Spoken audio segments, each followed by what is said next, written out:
Hi guys, welcome to Cric Chat Venkatesh. నిన్న అంటే శనివారం రోజున ఒకే రోజు 4 వరల్డ్ కప్ మ్యాచ్లు జరిగాయి. 4 మ్యాచ్లు జరిగాయి. 4 కూడా చాలా చాలా ఇంపార్టెంట్ మ్యాచెస్. మరి ఒకే రోజున ఎందుకు పెట్టారు ఐసీసీ వాళ్ళు ఇంత మంచి మంచి మ్యాచెస్? దాంట్లో ఒక పెద్ద అప్సెట్ కూడా ఉన్నది, ఒక వెరీ వెరీ ఇంపార్టెంట్ క్లాష్ కూడా ఉంది. వాటన్నిటి గురించి 4 కలిపి ఈ వీడియోలో ఒక రౌండ్ అప్ లాగా మీకు ఇచ్చే ప్రయత్నం చేస్తాను. ఆ 4 మ్యాచ్లు ఏంటంటే, వన్ ఈస్ ఆస్ట్రేలియా లాస్ట్ జరిగింది, ఆస్ట్రేలియా వర్సెస్ ఇంగ్లాండ్. అలాగే Afghanistan versus New Zealand, Netherlands versus South Africa, Sri Lanka versus Bangladesh. So 4 crucial clashes జరిగినాయి. ముందుగా the most important clash, India Pakistan తర్వాత the most important marquee battle is between Australia and England. England toss గెలిచింది, ముందుగా fielding తీసుకున్నారు, అది వాళ్ళకి కలిసి వచ్చే అంశం. కానీ ఆస్ట్రేలియా ఏం చేశారు, పవర్ ప్లేలోనే రెచ్చిపోయారు. 74 రన్స్ కొట్టేశారు పవర్ ప్లేలో.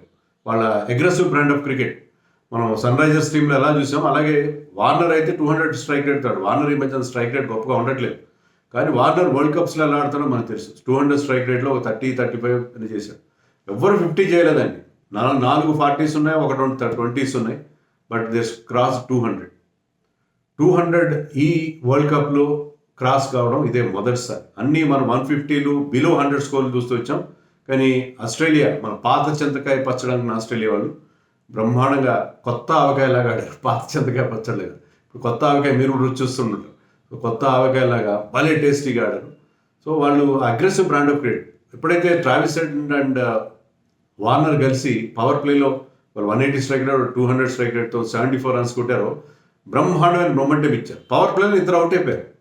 పవర్ ప్లేలోనే ఇద్దరు పవర్ ప్లేలోనే అవుట్ అయిపోయారు. But they have done their job. అది కదా కావాల్సింది. T20లో మీరు ఓపెనర్గా వచ్చి చివరి దాకా ఉండి ఆడాల్సిన అవసరం లేదు. మీకు బౌలంత లాంగ్ బ్యాటింగ్ లైనప్ ఉంది. Australia is playing with just 4 specialist bowlers. అలాంటప్పుడు you do your job, bat freely, bat without any fear, హాయిగా ఆడుకోండి. అదే చేశారు, అదే రకంగా ఆడారు. వాళ్ళిద్దరూ ఆ రకమైన స్టార్ట్ అందించారు. తర్వాత కూడా అదే జోరు కొనసాగింది. కోర్స్ మ్యాక్స్వెల్ 28 ఎంతో చేశాడు, పెద్ద ఫామ్లో లేడు కదా, 112 అతను strike rate. But he also made some runs. అందరూ ప్రతి ఒక్కరూ రన్స్ చేయడం చూసి మిచెల్ మార్షల్ క్యాప్టెన్ ఒక 30 చేశాడు. తర్వాత స్టాయినస్ ఒక క్విక్ ఫైర్ 30 చేశాడు. టిమ్ డేవిడ్ కానీ అందరూ ప్రతి ఒక్కరూ everybody contributed. Even Matthew Wade ఐపీఎల్లో బాగా ఆడు, కానీ అక్కడ ప్రమాణంగా ఆడు 17 నాట్అవుట్ ఎంతో క్విక్గా చేశాడు. సో 201 వచ్చింది వాళ్ళ score. England bowlers Jofra Archer అందరూ బాగానే వేశారు, కానీ all went for runs. So England వాళ్ళని ఇబ్బంది పెట్టలేకపోయింది, England bowling attack. And Australia was very very impressive వాళ్ళ స్టార్ట్. సో 201 చేశారు. మరి అది 200+ ఎప్పుడు కూడా ఇలాంటి పిచ్ల మీద మంచిదే కదా. కానీ ఇంగ్లాండ్ కూడా బ్రహ్మాండంగా స్టార్ట్ చేశారు. వాళ్ళు 7th ఓవర్లో అనుకుంటా 71 ఫర్ నో లాస్. 7th ఓవర్కి బట్లర్ అండ్ ఫిల్ సాల్ట్ అదే అగ్రెషన్ కంటిన్యూ చేశారు. ఇద్దరు కూడా బ్రహ్మాండంగా ఆడ స్టార్ట్ చేశారు. 7 overs తర్వాత 6th over తర్వాత యాడమ్ జాంపా వచ్చాడు బౌలింగ్కి. యాడమ్ జాంపా అదర్ కొట్టేశాడు. యాడమ్ జాంపా ఇద్దరు ఓపెనర్స్ని వెనక్కి పంపించాడు. ఫిల్ సాల్ట్ని క్లీన్ బౌల్డ్ చేశాడు. లెగ్ బ్రేక్ జస్ట్ ఇట్లా స్కిడ్ అయింది and he was bowled. And ఒక రివర్స్ ఫ్లిక్ ట్రై చేశాడు మన Buttler and he was caught. So ఎప్పుడైతే ఓపెనర్స్ కొట్టారో వాళ్ళ ఇన్నింగ్స్ ఇంకా అక్కడ బ్రేక్స్ పడ్డాయి. అక్కడి నుంచి Australians were all over them.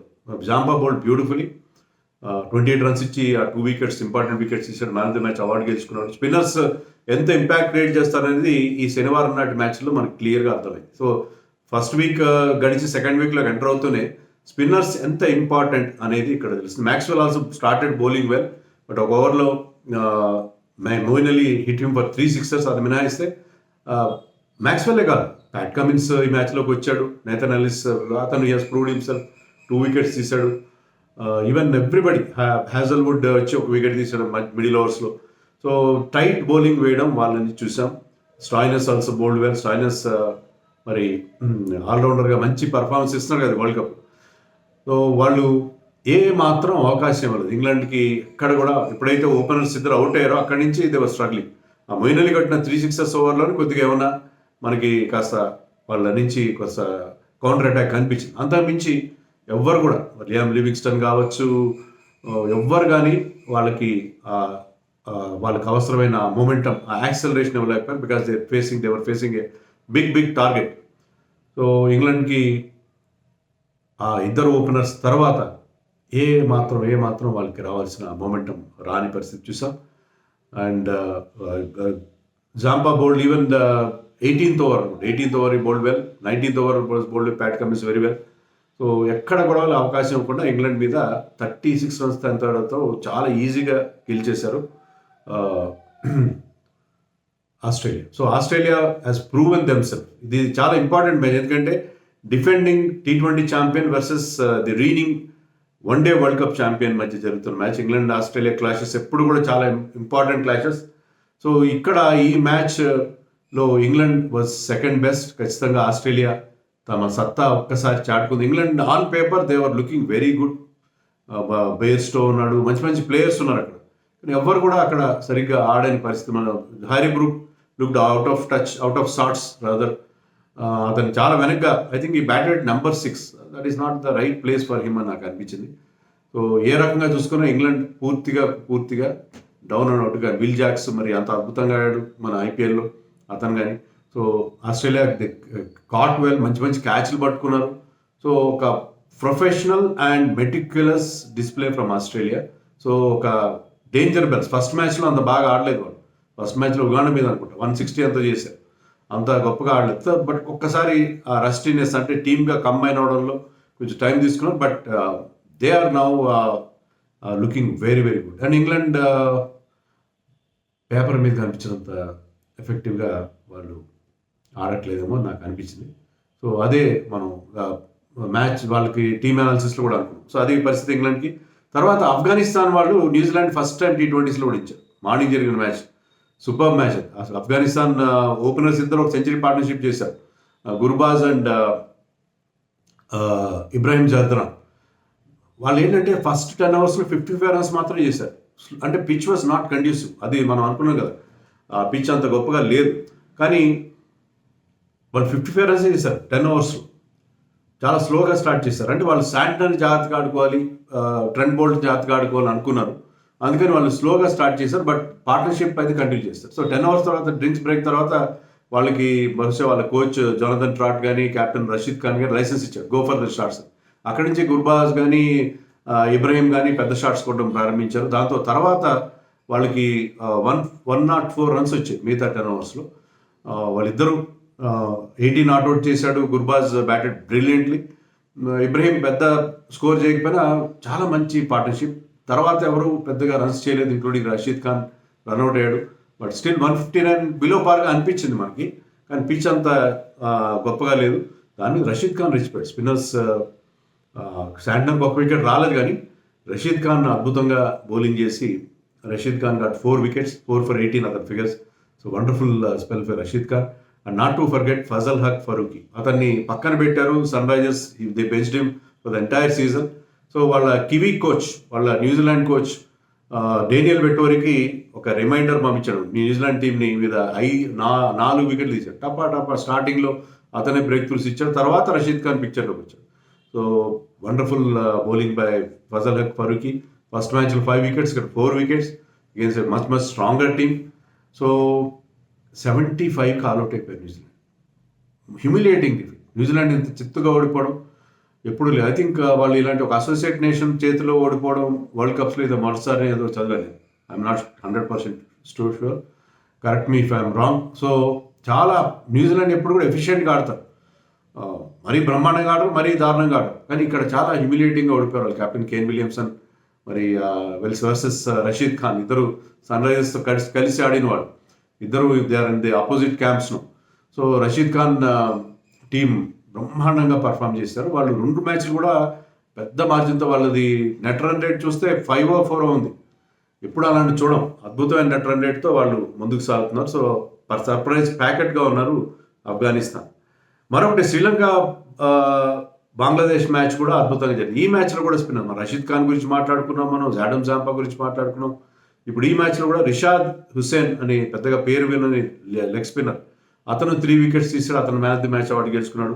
Sri Lanka batting చాలా దారుణంగా చేస్తారు. 124 for 9 చేశారు వాడు 20 ఓవర్స్లో. దారుణం కదా, వాళ్ళు బ్యాటింగ్ అంత లాంగ్ బ్యాటింగ్ లేరు, నలుగురు బౌలర్స్తో వెళ్ళారు, ఒక స్పెషలిస్ట్ బౌలర్ లేకుండా వెళ్ళారు, లాస్ట్లో వాళ్ళని ఇబ్బంది పెట్టింది. అంత strong batting lineup with Shanaka and Angelo Mathews వీళ్ళందరినీ పెట్టుకుని వెళ్ళినా కూడా బ్యాటింగ్ టోటల్ కొలాప్స్, వాళ్ళు బ్యాటింగ్ ఏ మాత్రం బాగా చేయలేదు. సో అక్కడ వాళ్ళకి దెబ్బ పడింది.